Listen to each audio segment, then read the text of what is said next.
One of the things that probably pops up in my work quite a lot is my memory of being a child watching inappropriate films on home video with my parents. On a Saturday night with the VHS, it was movie night, and one of the movies that stands out to me the most, the one that I can remember watching from start to finish, I remember how I felt watching it, the experience, it was scary. It was this amazing thriller called Dead Calm. Now, of course, you're all, savvy movie geeks. I'm sure you know Dead Calm very well. But if you don't, then stop watching, go find it, watch it. It is phenomenal. It was directed by a guy called Phillip Noyce, and he went from being like this Australian director who made it in Hollywood with films like Patriot Games, Clear and Present Danger, Sliver, Bone Collector, a whole lot of stuff. Then he came back to Australia and he made stuff like Rabbit Proof Fence and The Quiet American. And Dead Calm was kind of like his gateway into Hollywood. The movie was made in 1989. It was the end of that Ozploitation era, so we were sort of coming off of those hardcore schlocky horror thrillers and venturing into something a little more serious. And Dead Calm kind of brought those two together. So the story is about a grieving couple played by Sam Neill and Nicole Kidman who are spending time at high seas on a yacht trying to deal with the loss of their child. And in comes this American played by Billy Zane, who's not quite right. Let's just say he's got a fractured personality. And obviously things aren't what they seem. He turns out to be a fucking psychopath.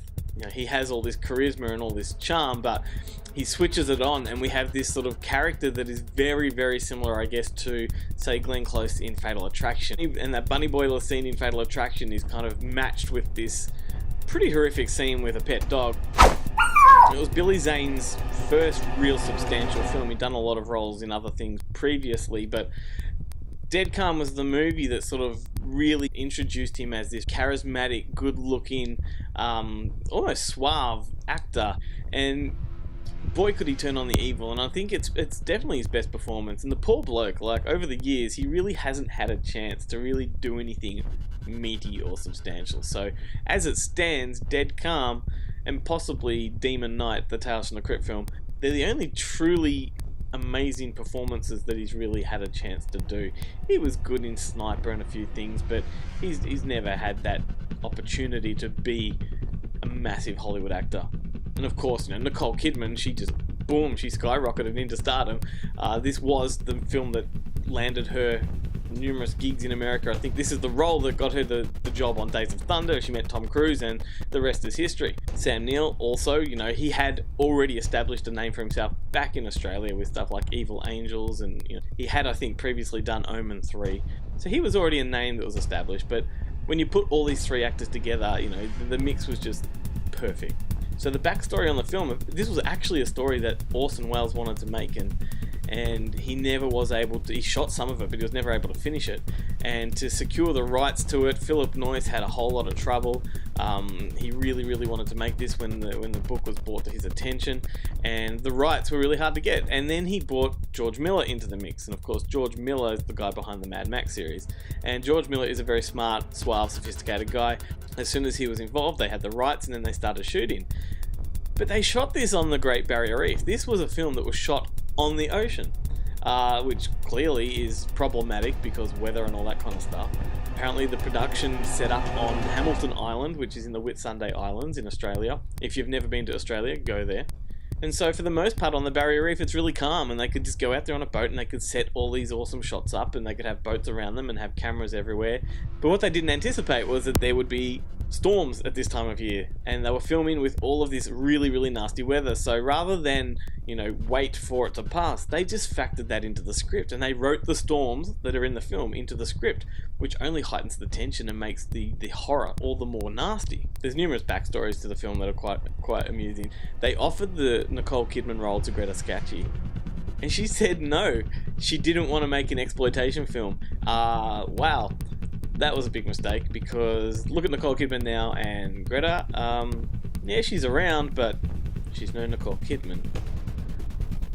Hollywood status, that is. And other actors that they asked to do this were Brian Brown and Rachel Ward, who both also declined. And I think that's probably to our benefit, because the film is perfectly cast. Oh yeah, and the director of photography was Dean Semler, who was also the director of photography on Dances with Wolves. He won the Oscar. He did Young Guns 1 and 2, the Mad Max series, just to name a few. And this is a guy that Sean from fakeshamp.net tries to get into every single podcast. I don't think we've really recorded once without him trying to bring Dean Semmler into the fucking mix.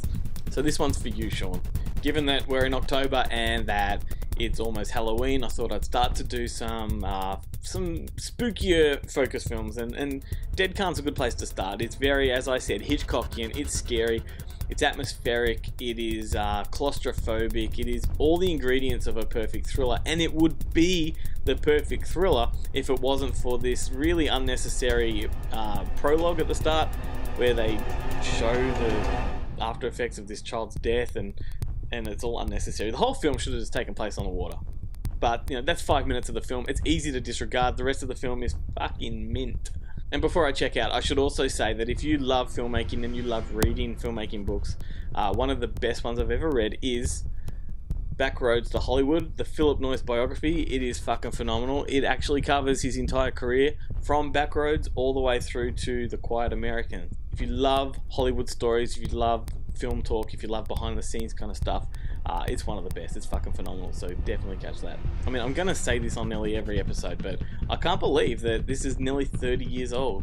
It looks good, it hasn't dated, it's shot well. So if you love the film, find it on Blu-ray, watch it again. If you've never seen the film, go and fucking see it, I implore you. Dead Calm is great. Alone on a sea of endless calm, it was easy to imagine they were the only two people on Earth. But into their perfect world, there came a stranger. Stand up! Tried to take her across the Pacific on your own? No. There were 6 of us. The others died 10 days ago. I'm going on board her. Can't do that. He's fast asleep. He won't even know.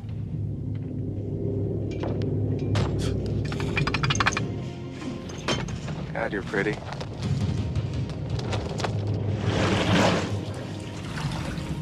What about those people, huh? There wasn't any food poisoning, was there? No way! Moscow's on it! You think I'm making this up? No, I don't. You sound so much like them, Ray! It's scary!